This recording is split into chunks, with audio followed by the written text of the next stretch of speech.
O microfone.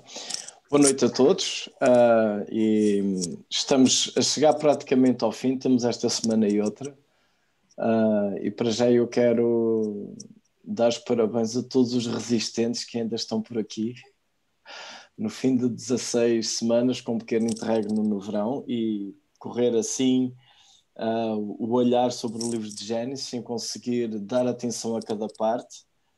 Não é fácil, há muita coisa que se quer observar, esmiuçar e não se consegue fazer isso. Nós hoje estamos a focar no capítulo 42 e 46, quase no fim do livro. Para a semana iremos terminar o livro de Gênesis. Estamos agora ainda naquela estrutura de gerações.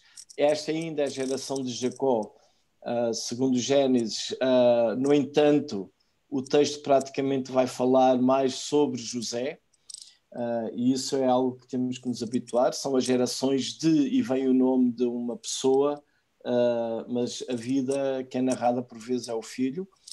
Então agora aqui é a questão de José. Nós vamos percorrer hoje uma boa porção de capítulos, mas eles de alguma forma todos eles estão ligados, daí que é mais fácil tratá-los todos de uma vez do que em partes separadas.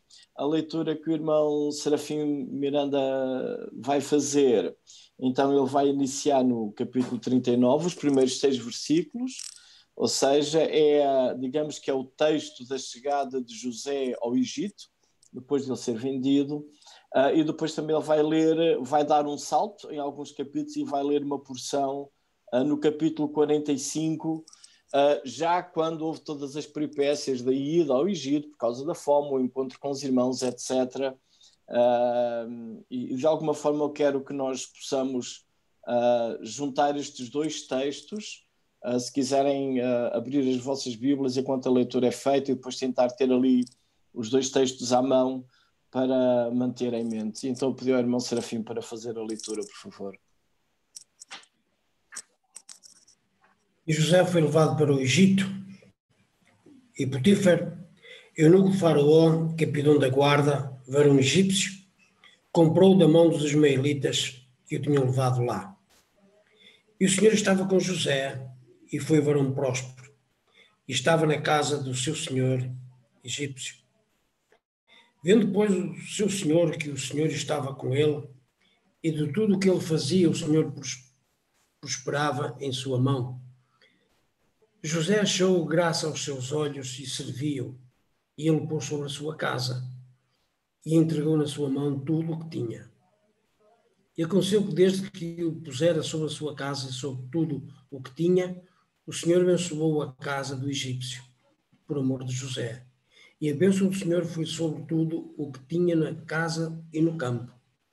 E deixou tudo o que tinha na mão de José, de maneira que nada sabia do que estava com ele, a não ser do pão que comia.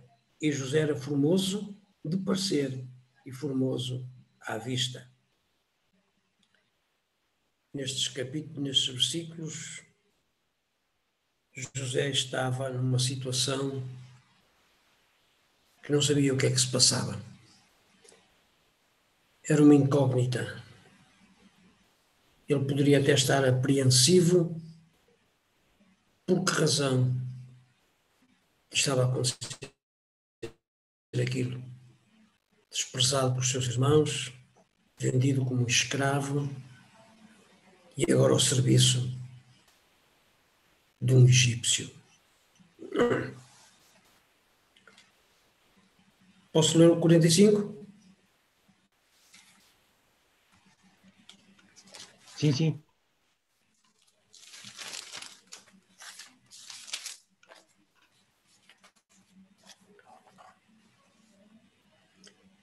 E disse José a seus irmãos: peço-vos, chegai-vos a mim. E chegaram-se.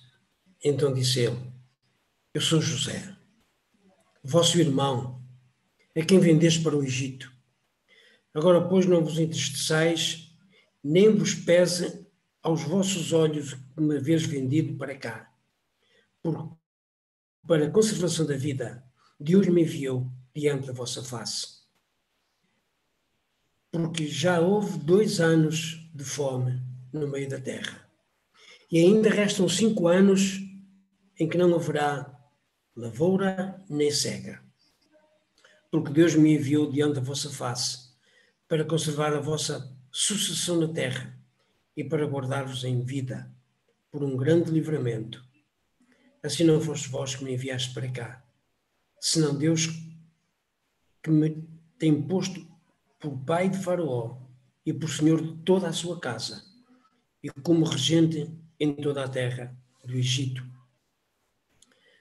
José, nesta altura, tinha uma posição bem definida daquilo que lhe tinha acontecido. Aquela incógnita que ele poderia sentir quando Potífar o adquiriu como servo, ele se viu obrigado a servir na casa de um egípcio. Ele, por certo, não teria entendido, embora estivesse conformado, porque era um jovem obediente, mas não estava ciente do que era, quais eram os propósitos que Deus tinha para ele. Agora aqui não, aqui ele já tem uma posição bem definida. E ele mesmo testemunha, não foste vós que me vendestes. Vendestes-me sim, mas foi Deus que permitiu. Foi Deus que me encaminhou para cá. Porque a fome que ia assolar a terra, Deus me pôs por governante. Deus me colocou como o chefe desta terra para vos preservar com vida. E ele diz, não vos sinteis humilhados, muito menos não vos amedronteis, por eu ser o vosso irmão e ser ao mesmo tempo o chefe deste povo. E assim eles ouviram da boca de José aquilo que tinham feito alguns anos atrás, e que agora estavam com algum receio. Não era para menos.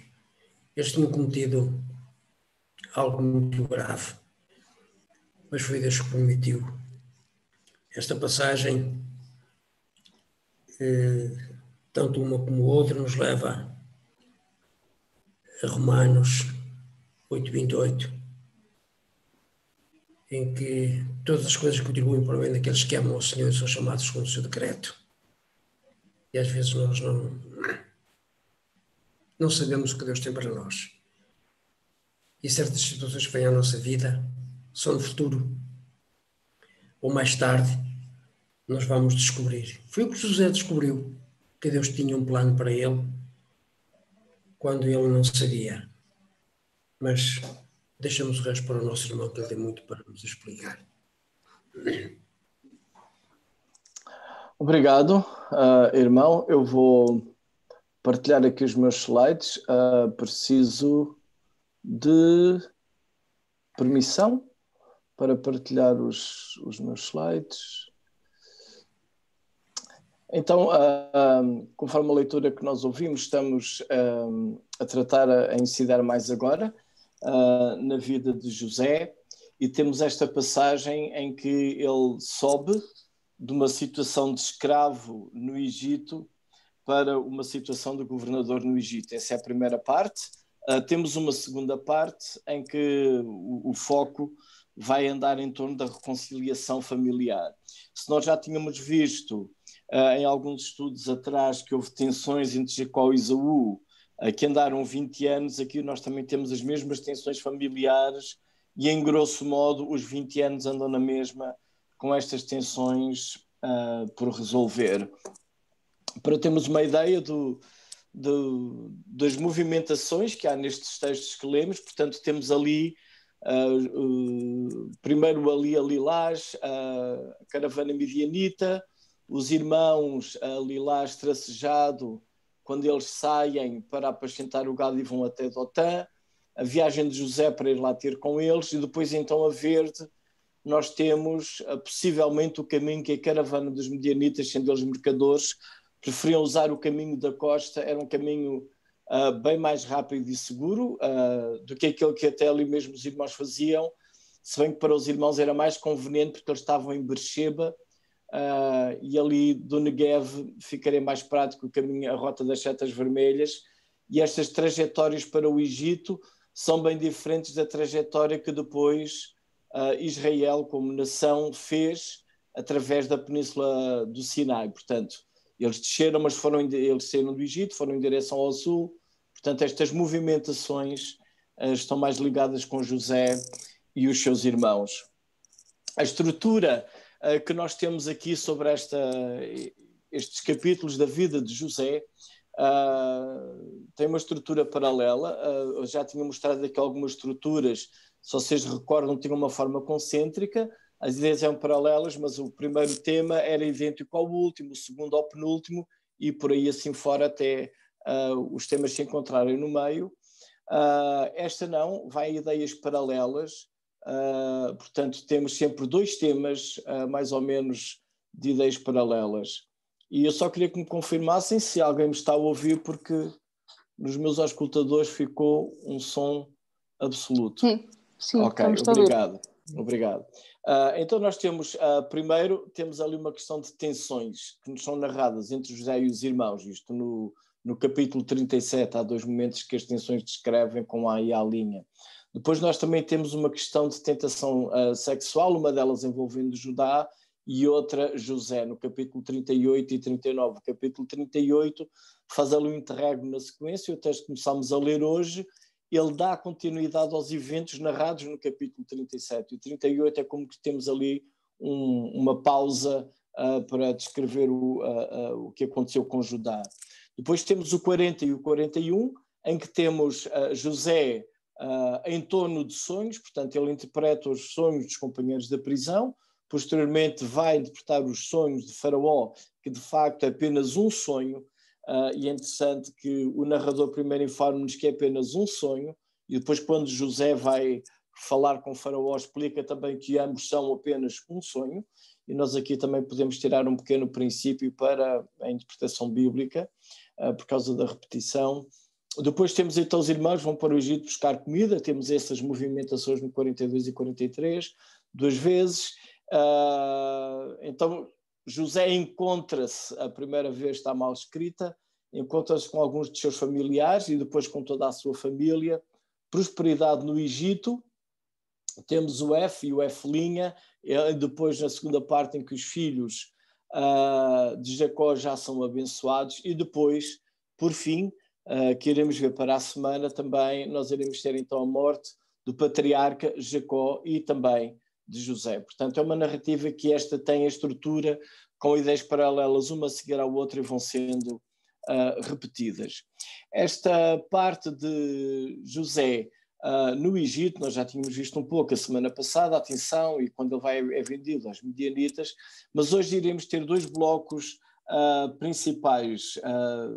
O primeiro bloco, então nós temos a situação de José, desde que ele entra no Egito, na casa de Potifar, então até ao momento em que ele sobe para a corte e fica como governador do Egito. E o segundo, de facto, temos esta família que tem cicatrizes, tem dores, tem mágoas, problemas não resolvidos de muitos anos, tal como Jacó e Esaú. Há dores entre os próprios irmãos uns com os outros, com o próprio pai Jacó, a ausência de José, toda essa trama. Não temos, infelizmente, não há tempo para ver tudo, vou tentar dar apenas algumas pinceladas, e então depois terminaremos hoje já com a família reconciliada, se bem que após a morte de Jacó ainda alguns temores vão assolar os corações dos irmãos de José, e isso iremos ver para a semana. Esta parte em que José ascende desde um estado de escravo até ser governador do Egito, há três momentos principais, como que há aqui uns 3 episódios. Primeiro, ele está na casa de Potifar, é aí que se desenrola todo o cenário, portanto ele é vendido como escravo a um oficial e a um escravo de uma casa. Depois ele é acusado, então, injustamente. Temos o segundo episódio, onde ele é preso, e ali interpretações, portanto são anos que ele passa na prisão. E depois então nós temos, num terceiro momento, no capítulo 41, José já está dentro de Faraó e então fica depois na corte, fica no palácio, ele é o governador do Egito.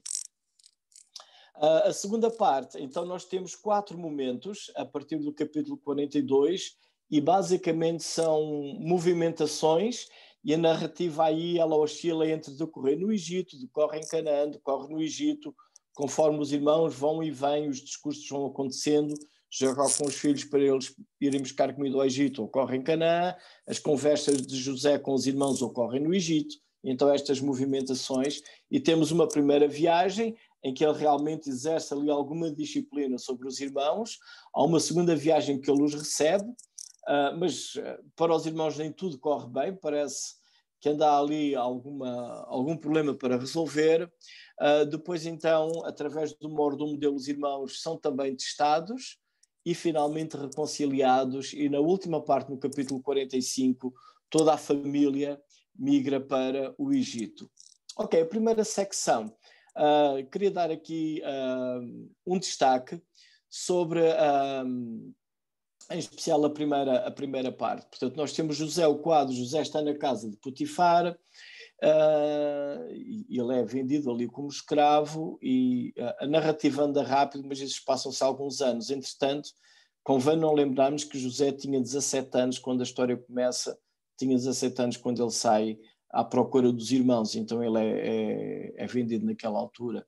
Feitas as contas, estas datas todas rondam mais do que 20 anos, portanto ele está aqui há alguns anos na casa de Potifar, depois vai para a prisão, depois é esquecido de interpretar o sonho em uns 2 anos, até que finalmente sobe ao cargo de governador. Mas estes primeiros versículos que nós lemos hoje, há ali uma repetição bastante interessante, aquela frase que diz que o Senhor era com José. E então, o que nós temos aqui, esta primeira parte, estes primeiros 6 versículos, é uma narrativa, mas a ênfase, sobretudo, ela é teológica, ela não é tanto uma narrativa descritiva de eventos, mas sobretudo uma narrativa que nos está a dar informação teológica preciosa, para depois nós podermos compreender todo o desenrolar dos capítulos seguintes. E é interessante que também parece que José compreendeu esta introdução da narrativa teológica da vida dele. A segunda parte, o capítulo 7-20, a parte mais extensa, então, é uma narrativa que ela está a enfatizar uma série de eventos, das peripécias que vão acontecendo com José. Estes primeiros versículos, estes primeiros 6 versículos, eles apresentam também uma estrutura e umas repetições com algumas ideias-chave que são extremamente importantes para podermos compreender o que é que acontece aqui. Então, se notarem, o versículo 2, e eu estou aqui a enfatizar mais do versículo 2 até ao versículo 5, o versículo 2 começa a dizer que então o Senhor era com José. Essa é a primeira apresentação que nós temos, depois de uma breve introdução no versículo 1. Portanto, o versículo 1 apenas faz o seguimento do capítulo 37, passando pelo episódio de Judá, faz esta ligação, versículo 1, com o fim do capítulo 37, e nós agora somos informados que José já está no Egito, foi vendido como escravo, o Potifar é um dos oficiais de Faraó, ele é de facto até o comandante da guarda, e os ismaelitas levaram-no e pronto, estamos aqui como que a montagem de todo um cenário no versículo 1. Depois de sabermos agora onde é que José está e o que é que lhe aconteceu, então agora o nosso narrador, ele tem o cuidado para dar algumas ideias-chave. E a primeira delas é o Senhor era com José. E isto mantém o tal padrão que temos visto ao longo do livro de Gênesis e se prolonga por toda a Escritura de uma iniciativa de Deus. A primeira frase que nós temos não é o narrador a dizer-nos que José era obediente a Deus. A primeira frase que temos é que o Senhor era com José. De novo, a iniciativa divina, nós temos aqui o cuidado divino sobre José. Depois temos uma segunda afirmação que nos diz que ele veio a ser homem próspero. Ora, e só por estas 2 linhas nós já podemos perceber que José tornou-se um homem próspero por causa do Senhor ser com ele. Mas, para que a gente não se esqueça, o narrador insiste ainda nesta ideia. Então ele volta a dizer, agora pela boca de Potifar, no versículo 3, vendo Potifar que o Senhor era com ele, portanto está a repetir de novo a frase do versículo 2, mas agora não é o narrador que acha, o Potifar considera também que o Senhor é com José, e com tudo o que ele fazia, a ideia de prosperidade está ali implícita, o Senhor prosperava em suas mãos, e agora aqui temos de novo a ideia bem explícita, de outra vez, de prosperidade, de ele ser próspero. Portanto, temos aqui ideias paralelas sobre o cuidado do Senhor com José, associado àquilo que ele faz, realmente prospera. Temos ali uma frase que eu coloquei um X, porque eu acho extremamente importante e ela como que pode passar despercebida. A frase diz apenas que logrou José mercê perante ele a quem servia. E esta frase que nós temos aqui, achou graça, ou logrou mercê, é uma das frases-chave na Bíblia, em todas as Escrituras. Esta questão de achar graça, não é achou a graça aos olhos de Deus. Outros personagens no livro de Gênesis, fora do livro de Gênesis, a ideia de achar graça, encontrar graça diante de Deus. Isso é daqueles temas que se prolonga em todo o Antigo Testamento, e mesmo quando nós pensamos um Antigo Testamento por vezes muito mais associado à ideia de lei, de obrigação, de deveres, nunca devemos esquecer que este conceito de graça, o olhar gracioso de Deus sobre o ser humano, ele está presente, apesar de haver ira, juízo e castigo, mas este olhar de graça está aqui presente, e é interessante que agora José encontra esta graça diante do seu Senhor. Esta graça que ele encontra diante do seu Senhor, portanto, diante de Potifar, é por causa da graça de Deus sobre o próprio José. E então depois nós temos uma nova informação, ele foi levado a mordomo da casa e passou tudo o que tinha para as suas mãos. E de novo volta a repetir, no versículo 5, fizeram mordomo da sua casa e então, sobretudo o que ele tinha. Portanto, temos de novo esta mesma ideia enfatizada e volta a repetir as ideias do início. Yahvé, no versículo 5, Yahvé abençoou a casa do egípcio e a bênção do Senhor estava sobre tudo o que ele tinha. É interessante esta ligação que começa com... eu sublinhei ali, escrevi Senhor ali como Yahvé para nós podermos saltar mais à vista. O personagem principal que temos aqui é o Senhor. É o Senhor que é com José, é um Senhor que abençoa a casa do egípcio e a bênção de Deus está sobre tudo que o egípcio tem por causa de José. E tudo anda ali em torno daquele X, a rosa, porque achou graça. Este favor divino para com José foi estendido ao próprio Potifar, que estendeu, por sua vez, a José. Mas o que nós temos aqui, acima de tudo, é o cuidado divino e sobre José, e isto é interessante que vai mudar a situação de José, vai deixar de estar com Potifar, ele vai para a prisão, da prisão depois ele então irá para o governo, mas esta expressão que o Senhor é com José e que a mão do Senhor está sobre ele e onde ele está, na casa de Potifar, na prisão ou sob o Egito, a bênção de Deus está sobre José, como iremos também ver mais à frente, quando chegarmos ao capítulo 45. Então tem aqui algumas palavras-chave, que era o Senhor era com ele, já falámos que o personagem importante aqui realmente é o Senhor, a ideia de prosperar, e isto notem que este conceito de prosperar não é aquilo que às vezes soa nos nossos ouvidos na nossa contemporaneidade. Porquê? Porque José está numa casa, ele prospera, é acusado injustamente e vai para a prisão. Ora, isto não é prosperidade, segundo os termos que nós usamos hoje, é desgraça. Na prisão ele também, a vida lhe corre bem, interpreta sonhos, pede intercessão a um dos servos do faraó, mas ele esquece por ele de 2 anos. Também não há aqui grande prosperidade, mas a prosperidade neste sentido é a questão da bênção de Deus ser sobre ele.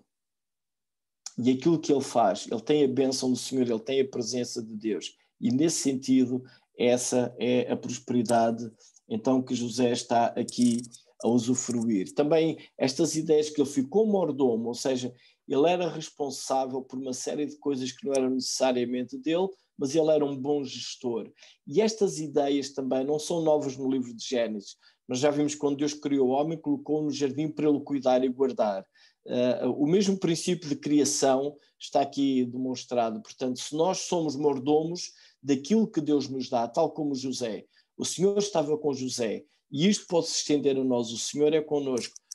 As coisas não são nossas, nós somos gestores, somos mordomos daquilo que Deus põe ao nosso cuidado. Há pouco, na introdução, estavam aqui a falar de igrejas. Sim, igrejas, há pessoas que são anciãos de igrejas, graças a Deus, as igrejas não são deles, são do Senhor, são gestores, são mordomos, ou qualquer outro tipo de ministério. E isto é e o que nós necessitamos nisto é este olhar de Deus gracioso sobre nós, muito mais do que qualquer outra coisa. Então, quando ele vai para este momento em que ele ascende como governador do Egito, então nós temos também um eco daquela primeira estrutura. Neste slide eu não pus tudo, porque o texto fica muito cheio, apenas pus uns pontos de destaque. Se nós agora formos para o capítulo 39, o versículo 21, então nós poderemos ver que há algumas ideias que são de novo repetidas. Por exemplo, nós temos de novo, depois da informação que ele estava preso, no versículo 20, nós temos de novo a mesma informação com que iniciámos ali no versículo 2. O Senhor era com José. E de novo a mesma ideia, e lhe foi benigno. Outra vez a ideia de graça. E agora notem que o Senhor, ele está a ser bondoso com José e dá-lhe mercê diante do carcereiro. De novo, o carcereiro está a ser bondoso para com José por causa da graça e da bondade de Deus para com José. E é interessante nós percebermos que há pessoas que são favoráveis porque Deus está a ser favorável. Então, a virtude não é do Potifar ou do carcereiro, mas é de Deus, que está a ser gracioso com José e usa outras pessoas para serem graciosas para com ele. Então, quando hoje, nos nossos dias, nós encontramos graça, digamos assim, diante de seres humanos que possivelmente nem temem a Deus, aqui neste caso, Potifar e o carcereiro, em princípio, seriam egípcios, pelo menos sujeitos à religião egípcia, com as suas várias divindades, os seus vários rituais, e mesmo assim o Senhor usa estes homens para serem graciosos para com José. Então temos de novo estas ideias repetidas. O Senhor era com ele, isto no versículo 21 e no 23, portanto, a abertura desta conclusão e introdução para o que se passa na prisão é que o Senhor era com ele. Depois, o Senhor foi benigno e o Senhor deu graça. E temos uma outra afirmação que não tem um paralelo, e esse é o destaque de novo. Tudo o que ele fazia, o Senhor fazia prosperar. Então, é interessante que nós temos aqui esta ideia de bênção. A bênção de Deus está sobre José, tal como estava também na casa de Potifar. Deus estava a abençoar Potifar por causa da bênção do Senhor estar sobre José. E agora o Senhor está a abençoar José, daí que o que ele faz na prisão é também abençoado. E é interessante nós pensarmos numa prisão do Egito, talvez 1500 anos ou um pouco mais, ou de quase 1800 anos, algo assim, antes de Cristo, uma prisão no Egito ser abençoada, porque tinha ali alguém que era temente ao Senhor. E depois na prisão, então, nós temos os tais relatos dos sonhos. Também esta ideia dos sonhos já não são novos, nós já tínhamos lido que José teve sonhos no seu ambiente familiar, com os feixes, com o sol e as estrelas, portanto representando os irmãos e também os seus pais. E agora aqui nós temos também de novo sonhos. E o que é que nós temos? Temos os sonhos de Faraó, ele interpreta os sonhos, e depois também é interessante quando ele interpreta o sonho, ele não fica como que ele ia negociar. Ele diz a Faraó a solução. E uma das soluções é encontrar um homem capaz. e depois ele dá a receita de que é que o homem capaz deve fazer. E é bastante interessante esta atitude que ele tem. Ele não fica como que a guardar um segredo para si, ele diz ao faraó o que é que ele deve fazer. E o faraó acaba por perceber que o homem indicado é aquele que rapidamente e sucintamente deu um plano de sucesso para enfrentar 7 anos de fome, depois de uma provisão, digamos assim, de 7 anos de fartura. E, de facto, vemos de novo aqui a comprovação daquilo que nós tínhamos lido no início. O Senhor era com José. Não somente ele lhe dá os sonhos, ele lhe dá a interpretação dos sonhos, mas também José acaba por ter sabedoria para fazer a Faraó uma proposta para que a nação não sucumba quando vierem os 7 anos de fome. E aqui é interessante que este jovem de 17 anos, que agora não tem mais 17 anos, já passaram bons anos largos, este José que vai para ali com o hábito de fazer relatórios de queixas ao pai sobre o mau comportamento dos irmãos. O Senhor era com ele, mas ele também teve que aprender a ficar mais sossegado. Nós temos apenas uns poucos capítulos destes anos que ele passou no Egito, e realmente ele tem que aprender a esperar em Deus e perseverar. Apesar da vida não lhe estar favorável, custa-me realmente ver os anos tenros deste José com 17 anos, odiado pelos irmãos, é vendido escravo. Quando as coisas correm bem no palácio, na casa de Potifar, e talvez ele até com alguma gratidão a Deus por as coisas não estarem tão más, é acusado injustamente e vai parar à prisão. Na prisão consegue ter contacto com pessoas próximas de Faraó, em especial um deles, mas ele é esquecido. São muitos anos sem nada de positivo acontecer, quase, digamos assim, e quase daria vontade para desanimar. Mas de novo, a pessoa-chave em toda esta história é o Senhor, e a mão de Deus está com ele, a graça de Deus está com ele. E esta palavra graça é uma palavra maravilhosa. E quando nós seguimos a Deus e esquecemos esta palavra, temos um problema complicado na nossa vida. Porque esta graça de Deus, ela vem a nós, e vem a nós às vezes através de pessoas, mas também é necessário que esta graça depois flua de nós para outras pessoas. E por vezes nós não somos graciosos com ninguém. Não mostramos a graça que Deus tem tido para connosco, nós mostrando graça para com outros. E isto é chave na nossa vida com o Senhor, na nossa vida cristã.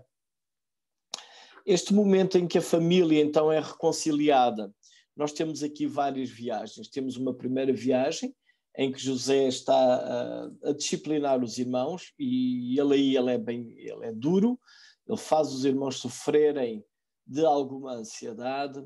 Depois tem um segundo momento em que ele recebe-os, mas também há ali muita tensão. Depois os irmãos são testados, isto é o capítulo 44, e finalmente então a família, já havendo ali reconciliação, eles voltam para Jacó, para finalmente convidarem o pai para se juntar com eles no Egito. Esta frase que nós lemos no capítulo 45, e voltando agora aqui à memória, aquelas afirmações do capítulo 39, agora quando José já se encontra com os irmãos, é interessante a forma como ele aborda toda esta situação e a perspectiva que José tem de todos estes eventos. Ele diz aos irmãos, isto é repetido 2 vezes, é mencionado no versículo 5 e no versículo 7.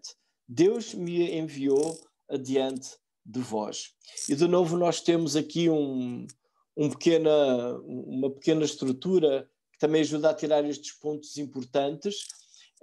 E neste momento no livro de Gênesis, praticamente chegando já ao fim, digamos assim, porque aqui há uma série de eventos que já estão como que a ser resolvidos, eles já estão em paz com os irmãos, já antecipamos que o pai vai lá regressar também.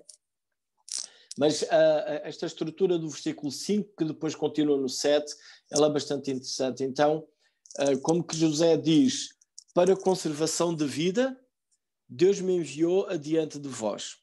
E depois no versículo 7, como que há a inversão da mesma repetição. Deus me enviou adiante de vós para a conservação da vossa sucessão na terra. Então, agora aqui temos já uma ideia das promessas de Deus que tem dado a Abraão a promessa da terra.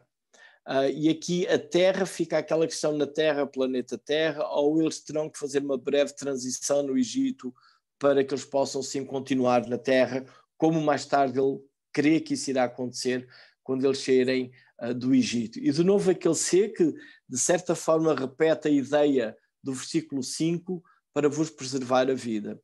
Então esta ideia de conservar a vida, ela é bastante importante. E mostra a necessidade que o homem tem e a dependência que o homem tem de vida. Queria de novo trazer à memória que lá em Gênesis 3, o homem foi expulso do jardim e deixou de ter acesso à árvore da vida. Mas mesmo assim, o Deus Criador, que tinha dado aquela promessa de redenção, que a descendência da mulher iria esmagar a cabeça da serpente, Deus continua a cuidar da vida humana. E agora envia José como que preparar um caminho para que eles possam ter vida.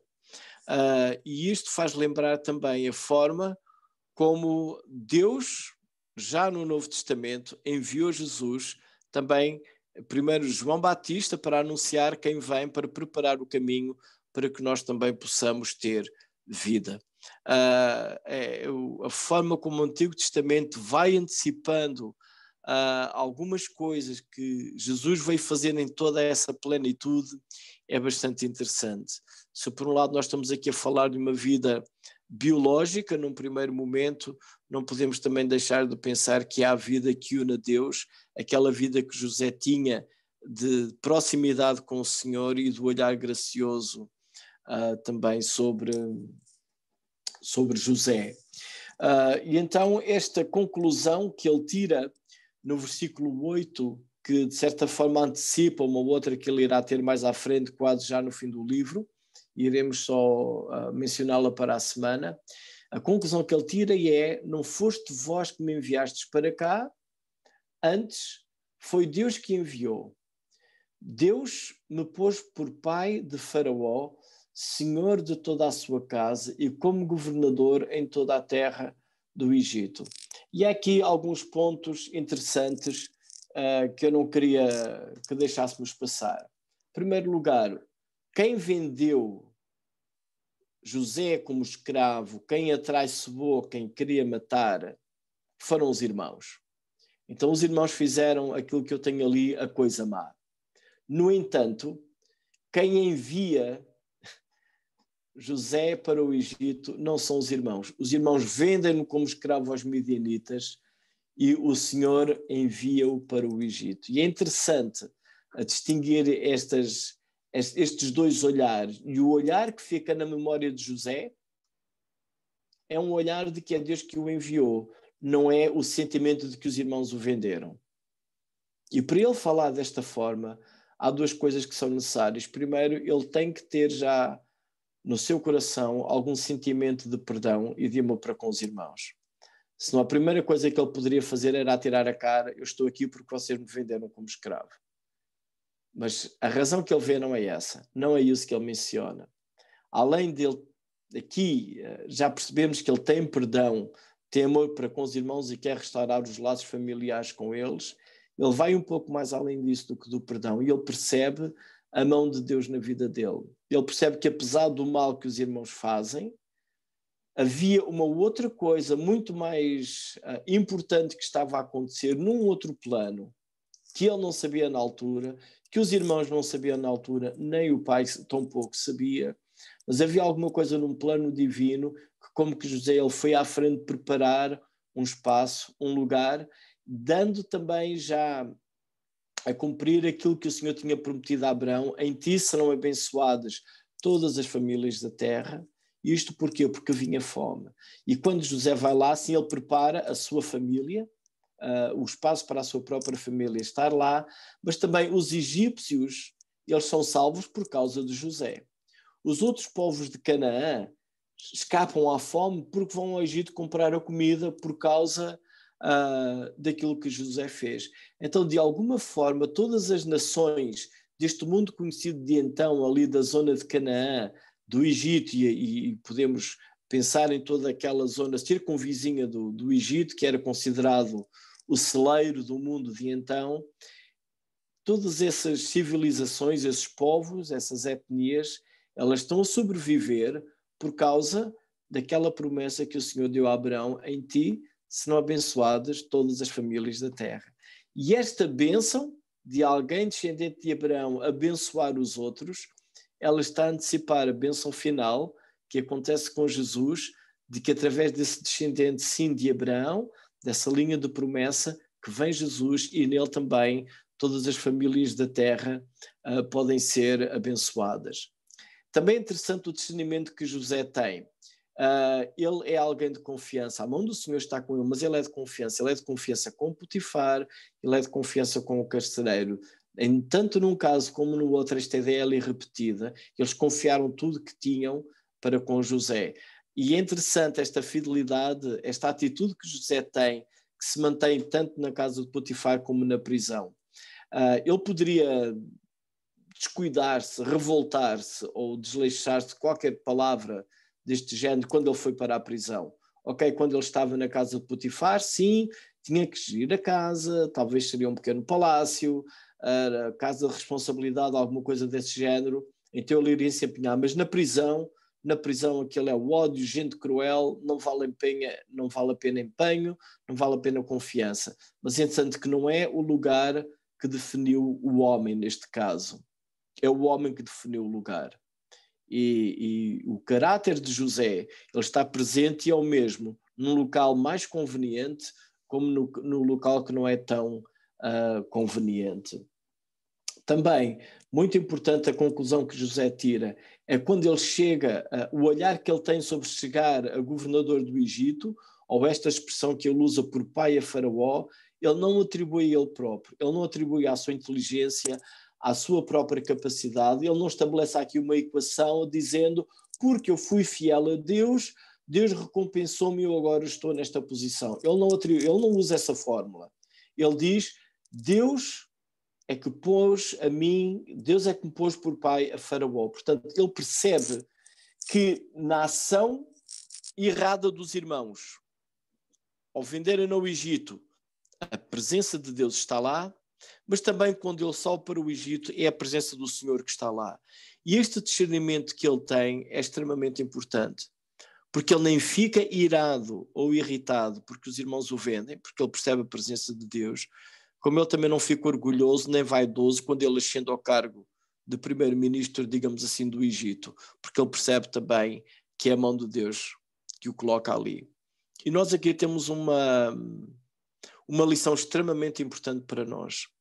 Aquelas coisas mais ruins que têm acontecido na nossa vida, ou aquelas coisas extremamente boas que têm acontecido na nossa vida, a nossa primeira tendência possivelmente será culpar alguém das coisas más e gabarmos a nós próprios das nossas próprias competências e por termos conseguido algum sucesso.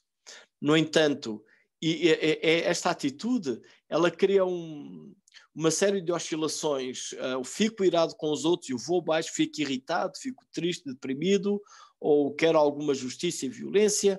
Depois, quando a coisa corre bem, porque eu também fui empenhado, eu fui obediente, então eu fico com uma tendência para subir nas minhas emoções e ficar orgulhoso. Mas quando José percebe a presença dele, no momento crítico de traição, de ódios dos irmãos, e mesmo ali ele percebe que Deus está presente, como também ele percebe a presença do Senhor quando ele tem uma boa avaliação do Egito, quando ele apresenta uma boa solução perante Faraó, quando ele tem um bom desempenho, ele olha não para ele outra vez, mas ele olha para Deus. E o que acontece é que isto dá-lhe uma estabilidade. Dá-lhe uma estabilidade que ao fim de 20 e tal anos ele consegue olhar para os irmãos, aceitá-los, sim, ele disciplinou-os, mas ele consegue olhar para eles, aceitá-los, perdoá-los, continua a gerir a nação, convida-os para ir lá e de facto ele percebe que quem é o herói da vida dele, quem está a cuidar de tudo, no fim das contas, é o Senhor que o levou para o Egito. E ele percebe também quem são os irmãos. Eu acho interessante quando eles regressam para Canaã, ele diz para eles não contenderem pelo caminho.